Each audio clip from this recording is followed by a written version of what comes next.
Salut tout le monde. Bon, alors, on se revoit pour un petit tuto, toujours pareil. Je voulais faire un petit tuto sur ce baobab, sur les travaux que je vais effectuer. Euh, je vais avoir une grosse partie en fait au niveau de la base de l'arbre et une toute petite partie au niveau du branchage. Au niveau du branchage, bon, hein, j'ai déjà marqué hein, les branchages que j'allais retirer. Je vais retirer en fait les branchages qui sont au même niveau. Donc, hop, j'essaie de cadrer, voilà. Donc, celles-ci, elles sont au même niveau. Je vais retirer celle-ci. Celle-ci, elle est donc du même niveau, mais en plus, elle est à l'intérieur d'une courbe. Donc, je vais la retirer. Et je vais en retirer quand même pas mal sur le dessus. Parce que, en fait, moi, avec ma petite expérience du baobab, je vous explique, si vous laissez trop de branchage à un niveau, vous allez avoir un bourrelet et vous allez avoir une perte de conicité. Donc bon, bah alors c'est gros, là c'est de plus en plus fin, donc c'est une conicité superbe. C'est ce qu'on recherche, hein, c'est les vieux arbres ont une conicité, donc c'est toujours plus gros et ça finit toujours plus finement.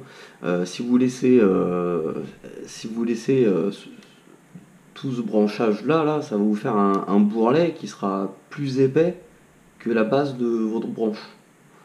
Donc on va retirer ça, voilà, tout simplement.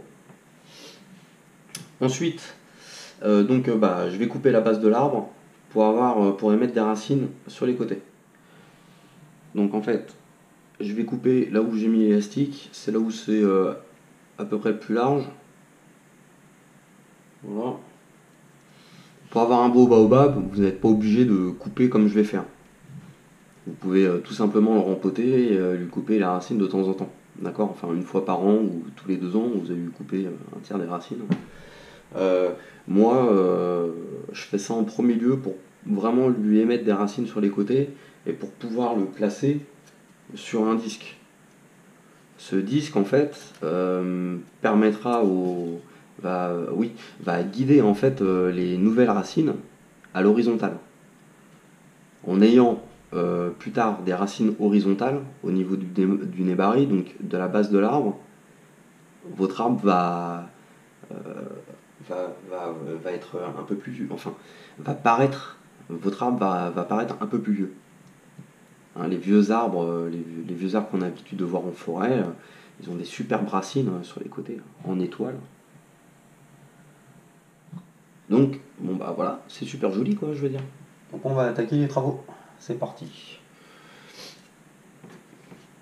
Donc là, au niveau des branches, il n'y a quasiment rien à faire. Je vais couper vraiment à la base.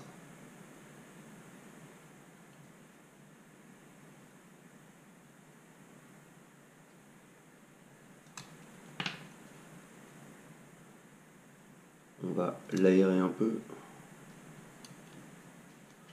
Alors c'est un bois qui est spongieux. Il cicatrise très bien, vous n'avez pas besoin de mettre du mastic dessus, ça sert à rien. Peut-être que je regarde quand même si je fais pas de conneries. Si jamais. Celle-ci je la coupe.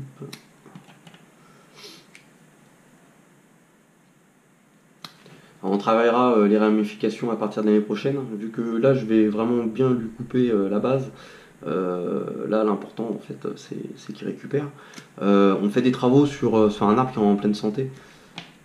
S'il est malade, s'il a du mal à émettre des feuilles, etc., vaut mieux en fait le soigner et ensuite de le travailler quoi.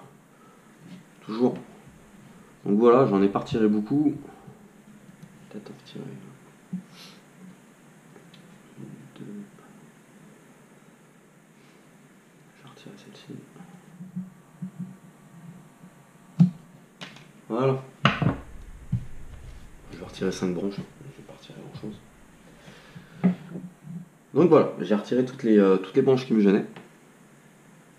Celles-ci on va les laisser. Je vois qu'ici on peut couper.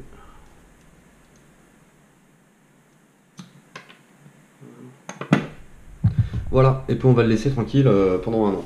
Donc là c'est toujours un peu la sueur froide quand je fais ça, même sur les adéniums. Hein, je sais que ça reprend tout, mais C'est vrai que quand on aime bien un arbre, quand on aime bien une plante, de lui couper la base comme ça, c'est toujours un peu flippant, quoi.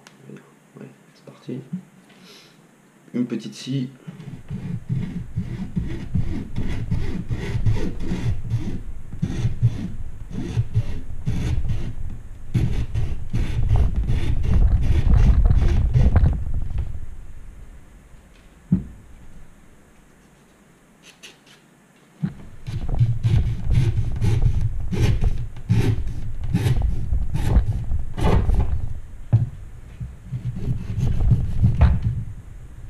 Hop là. Donc voilà, couper. Ça, on pourra se faire des chips de baobab. Voilà. Je mets rien sur la plaie. Donc, une fois coupé, on le met sur le disque. Alors j'ai fait un petit dessin pour que vous compreniez un peu le but de ce disque-là. En fait, une fois posé sur le disque, les racines vont émettre sur les côtés, là, d'accord ? Et elles vont être guidées par le disque, donc elles seront horizontales. Si vous avez de la chance, vous en aurez 2-3 ou peut-être bien réparties autour. Généralement, moi j'en ai 2 ou 3, pas plus. Et bon, bah, il faut avoir de la chance pour qu'elles soient bien placées. Une fois que vous avez ces racines sur les côtés, hop, vous allez avoir un gros tube que vous allez couper l'année prochaine pour émettre 2 autres racines. C'est une ramification de racines, hein, tout simplement. C'est comme le branchage.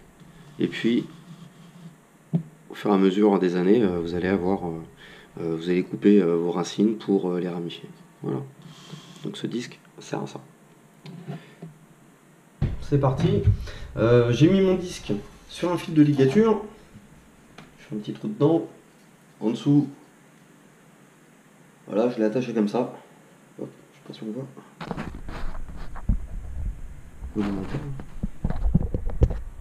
Hop.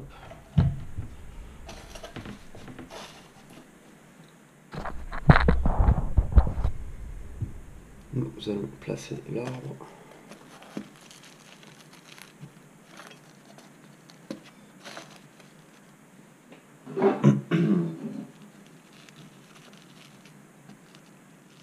On va pouvoir attacher l'arbre parce que là il a vraiment besoin d'un fil de ligature pour tenir debout.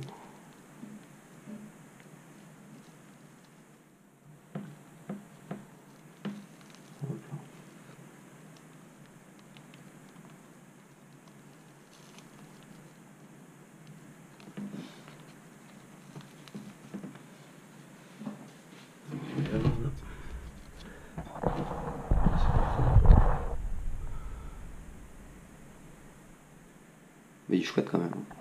J'adore. Donc, on va lui mettre son mélange.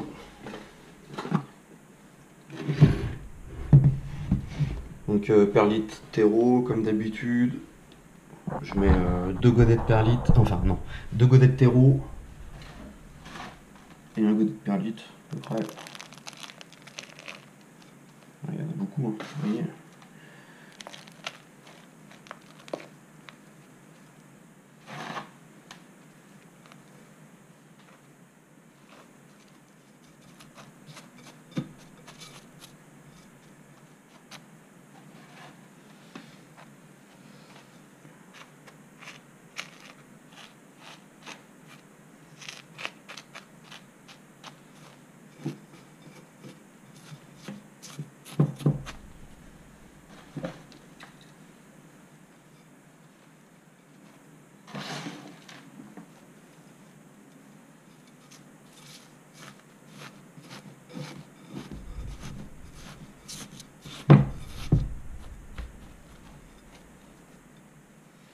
Voilà.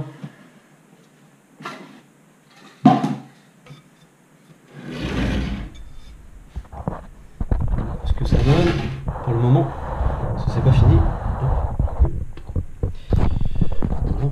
Alors, le problème avec la perlite, enfin les mélanges légers comme ça avec beaucoup de perlite, c'est que quand vous arrosez, bah, la perlite elle remonte. Alors ça c'est vraiment très très chiant. Et donc généralement je mets de la pouzzolane, je mets, alors moi j'aime bien mettre de la kadama, hop là, c'est de l'argile japonaise, hop. Elle change de couleur une fois qu'elle est sèche, donc elle fonce une fois qu'elle est mouillée, et en fait c'est un très bon indicateur pour savoir si votre mélange est sec ou pas.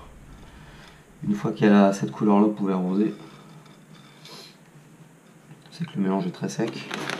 Et puis je trouve ça très joli. Hop là.